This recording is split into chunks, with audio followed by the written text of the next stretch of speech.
Hey guys, Harrison here, and today we're going to be making dopamine. And yes, the same dopamine you immediately think about, the neurotransmitter. Yeah, I totally didn't just rip that straight out of my serotonin video. Anyway, most of you probably know about dopamine. It's the neurotransmitter most commonly associated with motivation. Incorrectly, it's commonly associated with the feel-good feeling, but it's actually like drive and motivation. There's actually a big YouTuber called Andrew Huberman, I believe is how you pronounce his last name. He's a neuroscientist at Stanford, and he goes over a lot about how the dopamine system works. So it's a very important signaling molecule in the body, so let's make some of it. Also, look at all these goodies that I got. Look at all this glassware. Oh, I'm in heaven. Thank you to the backyard scientist. He donated all this because he is moving, and he said I can have all this glassware. Look at this. This is heaven. This is heaven right here. Sock lick extractors, all kinds of round bottoms, mainly all 2040 glassware, vacuum flasks, vacuum Erlenmeyer flasks, storage bottle, everything. And look, he even gave me a 5,000 milliliter beaker. This thing is huge. It's awesome. Thank you so much to him. I don't even know what to say. And that's not even all of it. That's not even all of it. Hold on, sorry, it's a mess in here at the moment. He gave me all kinds of chemicals. Yeah, this thing has never been this stocked of just all kinds of fun chemicals. Look at my fridge. Look how stocked that is. We even got 30% peroxide. That's kind of scary. Yeah, just all that. And it just keeps going. Yep, there's more there. Oh, don't worry. Oh, it's dark in here. Let me turn on the light. More stuff he gave me there. And this is stocked to the back with more chemicals and stirrers and hot plates. Better than the crappy ones I have. Yes. So thank you so much to the backyard scientist for donating all that stuff. Very grateful for all that. So anyway, enough rambling. Let's go ahead and get into the actual video. So to start off, I'm gonna add 50 milliliters of this heat, gas line, antifreeze, and water remover, which is really just fancy talk for methanol. So let's go ahead and add 50 milliliters of that to this beaker. Now I'm gonna go ahead and add 5 grams of sodium carbonate to our methanol. And we'll give that a good stir. And now slowly I'm gonna add 3 grams of methyl ammonium chloride. This has a much more common name that you probably recognize. It's mentioned in Breaking Bad a lot. But I'm not going to mention it because YouTube watches way too much Breaking Bad and they immediately think it's used for drug synthesis. So what we're doing here is really forming the free base version of methyl ammonium chloride, which is methyl NH2, we'll call it.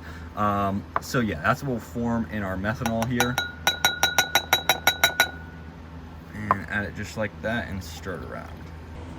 I know these goggles are ugly, but safety wise, these are like some of the best goggles and they fit over glasses, so that's why I use them. Let's waft our solution. It smells like fish. So we're definitely producing methyl ammonium freebase. And that is good. And I don't really know why we wouldn't, because it's a pretty simple reaction. Okay, let's actually test out the stir plate that the backyard scientist gave me. I don't know how it's stirring without power. That, I guess the motor was still turning a bit. And hey, that works really good. That is extremely strong stirring. Oh my God, that can go fast. Okay, a little too fast there. Let's turn it down a bit. Okay, technically that's on the off position, but it's not working. I guess it doesn't turn off. Fair enough. Okay, while our other solution is stirring, let's go ahead and make another solution. So first, I'm gonna go ahead and add 55 grams of vanillin to this large beaker. And this stuff also smells amazing. Why, you may ask? Because it's what gives vanilla its taste and smell. It's godly. It's godly. Amazing. I love when chemistry smells good. Okay, now to our vanillin. I'm gonna go ahead and add 150 milliliters of methanol. Now to this solution, we need to add 21 milliliters, I'll round it up to 22 milliliters of nitromethane. And yes, the backyard scientist sent me an entire gallon of nitromethane. Oh, that's awesome. Sorry, that's awesome. Okay, now I'm gonna add our 21 milliliters of nitromethane to our solution. And now let's give it a good swirl. Okay, so the first solution we made is pretty much done stirring. So let's go ahead and stir this solution to make sure all of our vanillin dissolves. Okay, while our second solution is stirring, let's go ahead and filter our first solution. I don't know if I mentioned before, but I added 3 grams of methyl ammonium chloride to this original mixture. I just realized something. This solution is cold. Nothing I used was cold. Oh wait, it may just be cold due to the evaporation. That's a good... Yeah, it's probably due to evaporation, honestly. That would make more sense. Okay, now to a 500 milliliter round bottom flask on ice. I'm going to go ahead and add our second solution we made of the vanillin and nitromethane. Now on top of our round bottom, I'm gonna go ahead and add an addition funnel. Yeah, so I ended up making like 50 milliliters of this. Turns out I messed up the stoichiometry and we only need like half of this. So we only need 20 milliliters. So I'm gonna go ahead, well, 25 milliliters. Yep, that should be perfect right there. And now, so it doesn't smell like fish, I'm going to add this vacuum takeoff adapter, but I'm going to use it as a gas adapter.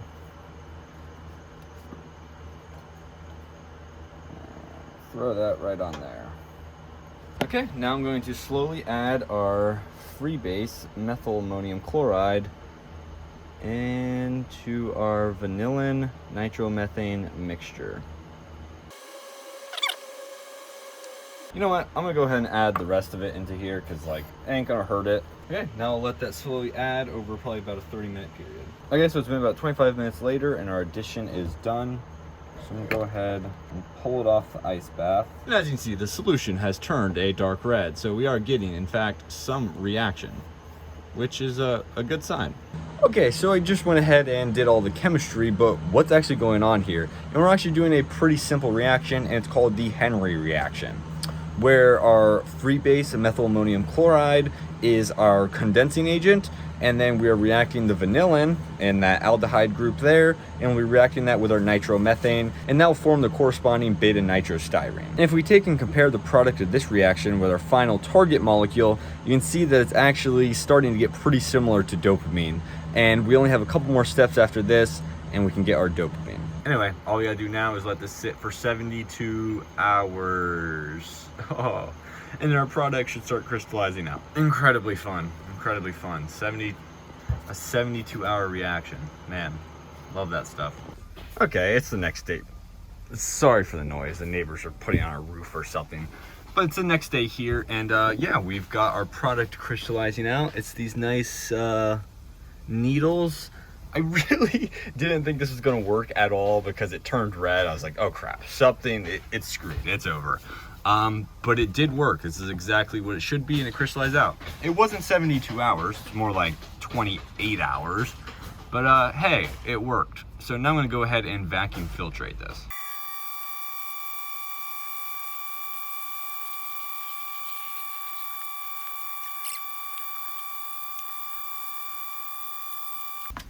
Okay, now I'm gonna take and dump it into this crystallizing dish.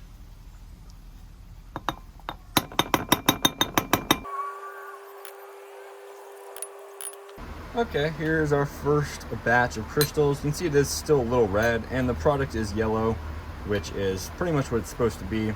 It may need another washing with some methanol to get rid of some of that red still in there. But I'm gonna go ahead and run the rest of our crystals. And this is why I hate chemistry sometimes. Well, begin the cleanup. Okay, after drying, we're left with this nice yellow product. The way those crystals were, the long needle crystals in this, it really held on to that methanol. And I mean really held on to it. It took quite a bit of heating to get this dry. Even now it looks a little wet, but I don't know if that's just because the needle-like crystals kind of interlock and they get kind of mushy together. But no more methanol seemed like it was coming off, so yeah, let's go ahead and bottle this up.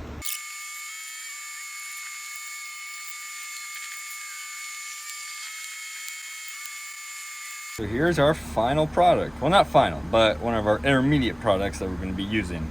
So yeah, I'll be back in a couple days and we'll use this up. Check the hair. Anyway, it's been I don't know, like 3 days later now, so it's time to start step 2 of making our dopamine. Okay, it's been a couple days now, but now it's time to do a reduction, and that is to reduce our 3-methoxy 4-hydroxy beta nitrostyrene. I think that's correct. I forget if hydroxy is 4 or 3. I'm pretty sure it's 4. Okay, anyway, yeah, so let's go ahead and do it. So today we're going to be doing a reduction using zinc and HCl. And we can reduce this down to 4-hydroxy 3-methoxy phenethylamine. Again, I forget the first positions. But anyway, so let's go ahead and do this reduction. Okay, so to start off to this 500 milliliter round bottom flask, I'm going to go ahead and add 10 grams of our beta nitrostyrene, well, our 4-hydroxy 3-methoxy beta nitrostyrene. And it smells like bubble gum. I don't know why this stuff smells like bubble gum, but it does, and it's good. Okay, now to this same flask, we're gonna go ahead and add 60 grams of zinc powder. Go ahead and dump that right in. Now I'm going to add 40 milliliters of water, distilled. And then finally, I'm going to add 30 milliliters of 91% isopropyl alcohol. All right, now I'm going to add a Claisian adapter. I'm going to add a thermometer. That's going to have to go in further, but for now that will work. And then now I'm going to add an addition funnel. We almost forgot the important part, the stir bar. Okay, now I'm going to add 175 milliliters to the addition funnel. Well, I can only do 50 milliliters at a time, but in total we'll do 175 milliliters of 31% hydrochloric acid. And last thing I'm going to do is put a balloon over the top, because this will produce hydrogen in this reduction, just due to the HCl reacting with the zinc. So we'll do that to capture our hydrogen just for fun. Okay, now we can slowly begin our addition.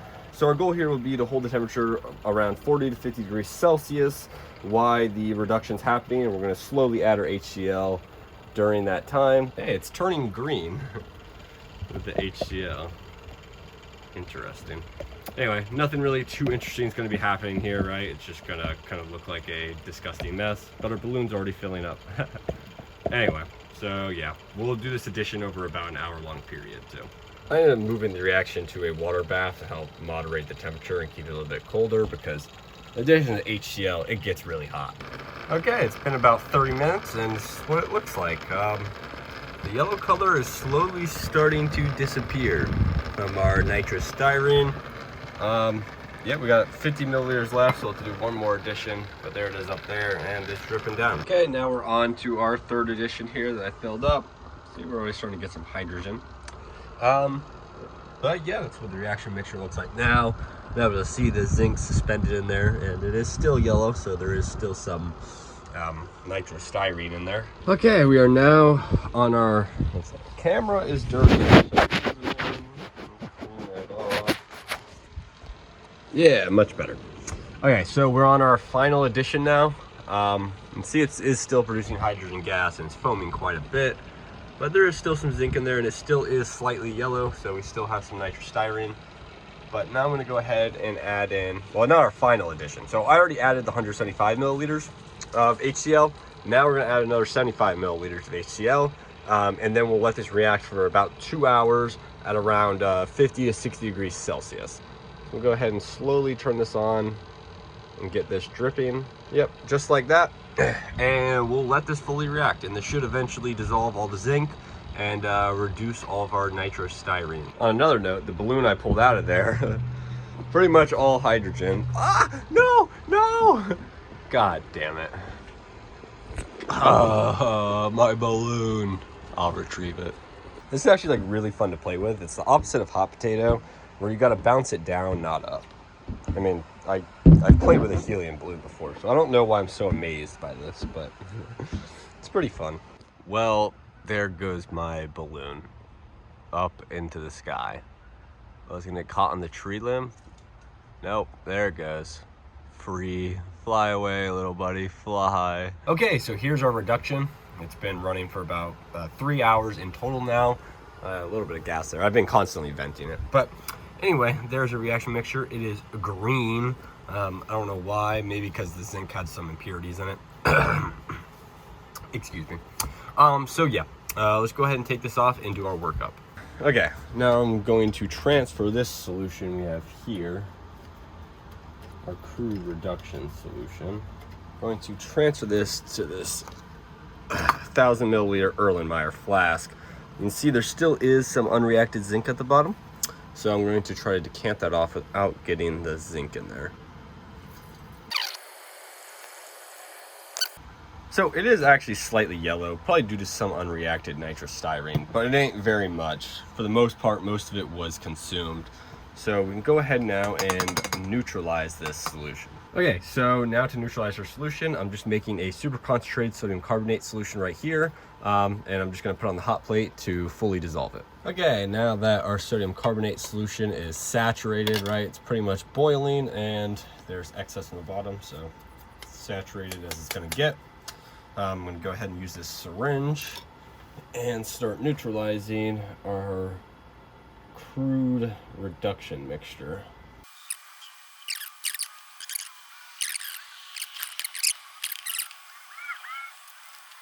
Anyway, our goal here is also to reach a pH around 8 or 9, right? Because that's where our 4-hydroxy, 3-methoxy, phenethylamine should start precipitating. If it's a higher pH, right, we'll deprotonate the phenolic group, which we don't want to deprotonate. But if we don't have high enough pH, right, that amine will be protonated and it will stay soluble in aqueous solutions, but we want to get it out of aqueous solutions. What? Okay, that was actually pretty cool. Sodium carbonate somehow, I don't know. Okay, solution is now at a pH of around 8, 9, somewhere around there, which is good enough. Now it's time to do our extraction. So here's what we're left with: a bunch of zinc salts, bunch of black stuff, which I have no clue what it is, no idea. But yeah, so now all that's left is to add some isopropanol. This will be our extraction solvent. It should hopefully dissolve up our phenethylamine, or our substituted phenethylamine. So this should pour in, and yep, just like that, it separates out, which is good. So all I gotta do now is give this a good shake, make sure we can extract everything from the solution that we can. Just like that, and we'll go ahead and let it separate again. Okay, well, I gotta say, I wasn't expecting this issue. Some precipitate, I guess zinc something, is more attached to the isopropanol layer than it is the aqueous layer. Yeah, I guess we can always just vacuum filtrate that out. And we'll go ahead and pull off the isopropanol layer.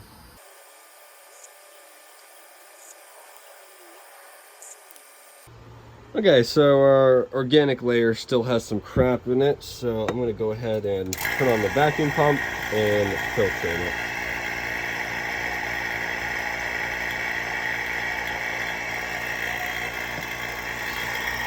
And just like that, we'll let it go. Look how cool that looks. As it dries up, you see it just slowly cracking. That's really cool looking. So here's what we're left with. A very dark solution that looks like tar. I mean, I guess amber. You can kind of see through it there. But it is still very dark, which kind of scares me, because if it turns to tar, separating that without doing like column chromatography, yeah, have fun. And I don't have the stuff to do column chromatography, nor do I have the TLC plates to analyze what fractions, you know, are my product. I need to invest in some TLC plates. God, that would help so much right now. I could see, get at least an idea of what's in there. Anyway, now we just gotta concentrate this down. Okay, and to concentrate down, we're using this lovely device, the Concentrator 3000. Nice, good, strong airflow. This thing is pretty sturdy in there. It's not gonna just come flying out, which is good. So yeah, we'll use the air to evaporate down for us. And that started spraying it everywhere. Hey, none of it actually left. Good. So yeah, that should concentrate pretty fast. Already some white precipitate on the sides. I have no clue what. Maybe some dissolved sodium chloride. I'll do a flame test real quick and figure that out. We already got a fly in there. Yeah, he's dead. Poor guy. Anyway, I put a bit of that white powder here on the test tube, and let's put it in the flame. Yeah, that is sodium, all right. So put the torch there. See, nothing. But right there, yeah, that's. Oh, I wasn't filming it. But anyway, you see that. I'll do it again. Sodium flame orange. Over here, nothing. Anyway, yeah, so some of the sodium salts dissolved in there, and that's what that is. What we got right here. Now I'm going to go ahead and add 10 milliliters of hydrochloric acid, just like so.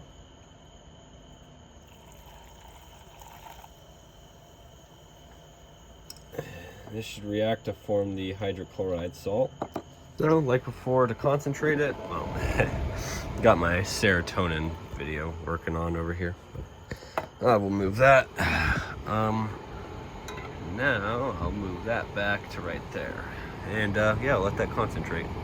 Okay, here's what we got. You can see that it is starting to precipitate. It is the next day here. I kind of left this overnight and came back. But that should be our HCl salt precipitating. Looks like there's kind of some tar stuff forming. But anyway, you see there definitely is some kind of powder precipitating, which is good. But to finish off the precipitation, I'm going to add it to the freezer to freeze precipitate it.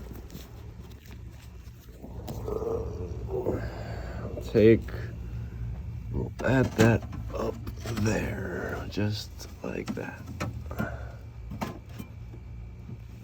Yep, that should be good, and we will freeze precipitate that. Boom. Okay, now that it's freeze precipitated, as you can see there, I'm gonna go ahead and do a vacuum filtration.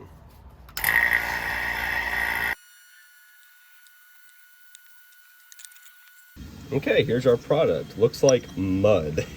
But anyway, let's go ahead and do a melting point test to confirm this is our compound. Should melt around 210 degrees Celsius. Okay, we're cresting up on 108.4. I need to turn the hot plate up just a little bit more. Still not melted yet, if you can see it in there. Yeah, there it is. And let me try to get a good look at it so I can really see if it's starting to melt. Anyway, there it is. So we'll wait for it to reach to around 110 and see what we get. Okay, I didn't end up catching it on video, but our melting point was around 225 degrees Celsius, which it's not 100% there. I think the pure one's like 113, 114 degrees Celsius, so we are off by about 10 degrees. One, that could be due to inaccuracies within the thermometer, but I mean, yeah, it's not the most pure, okay? So it's pretty clear that it's probably due to impurities. But yeah, so it is a little bit higher, but no worries, should be fine. Now I'm going to carefully add our product here. Well, our reagent now, not a product, was a product, into this 25 milliliter flask. Okay, so now it's set up for reflux, and we have to reflux this for 6 hours in the conch HBR. So what I'm going to do first is flush the reaction vessel with this balloon full of argon, because without it, I guarantee this thing's going to tar to absolute hell. Actually, what I'm going to do is I'm going to flush down here first and then flush the... Okay, I'm going to flush in here.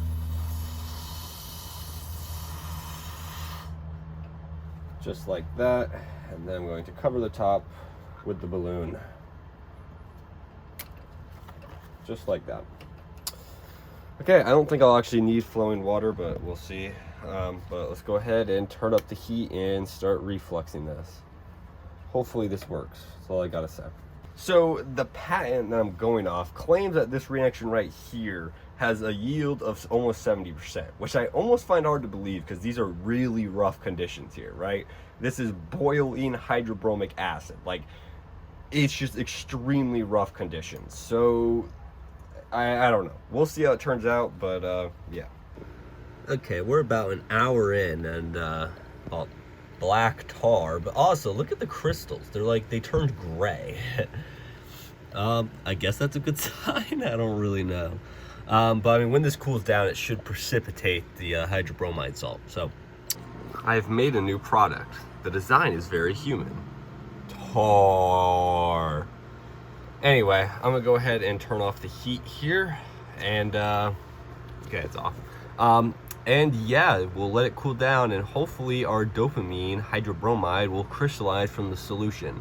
See, it all has dissolved, but it's very tarry. There's some kind of crystals forming up there, which may be the dopamine hydrobromide forming. Anyway, just gonna let this cool down and see what we get. In the flask, there is a white crystalline precipitate. That should be our dopamine hydrobromide. Well, at least I hope it is. Anyway, we'll do a vacuum filtration on it and collect our crystals and see what we get.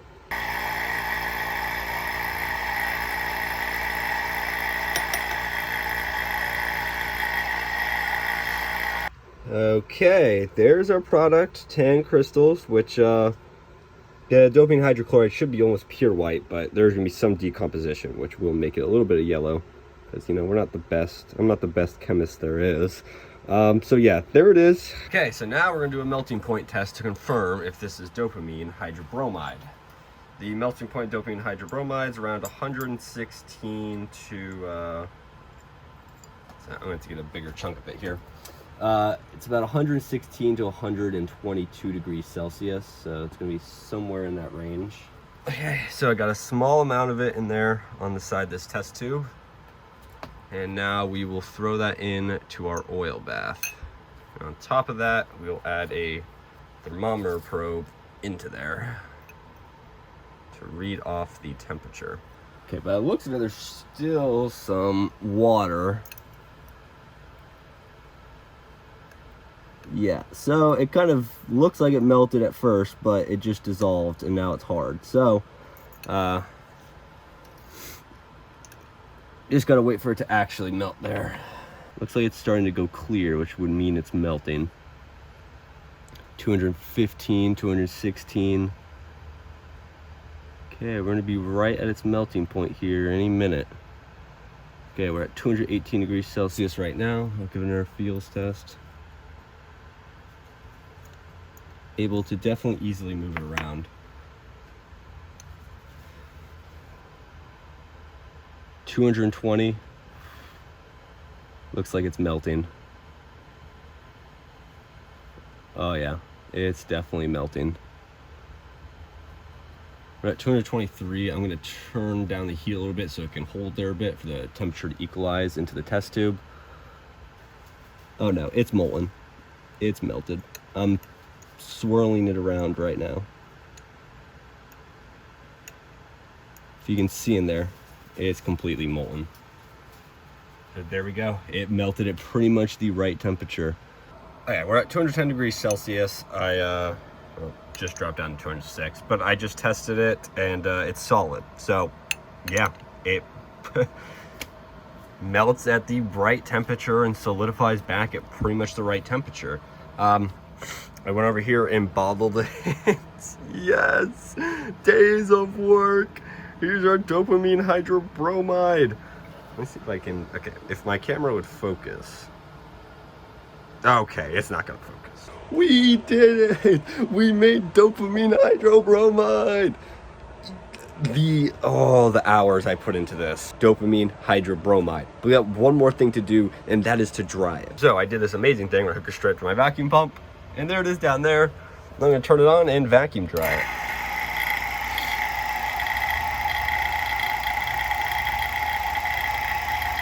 Here it is after drying, our immensely small amount of dopamine hydrobromide. I suck at chemistry. Holy crap, I should just quit. I mean, look at these yields. That is, wow, that is sad. But it is dopamine hydrobromide, which is really cool.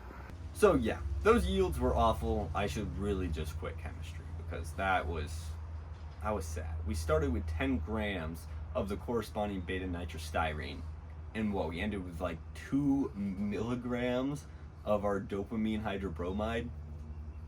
That's bad. That's really bad. It is really cool that we did succeed in making dopamine. Even though it's a small amount of it, it's still really awesome. So yeah, hope you guys enjoyed, and I'll see you guys next time. Bye.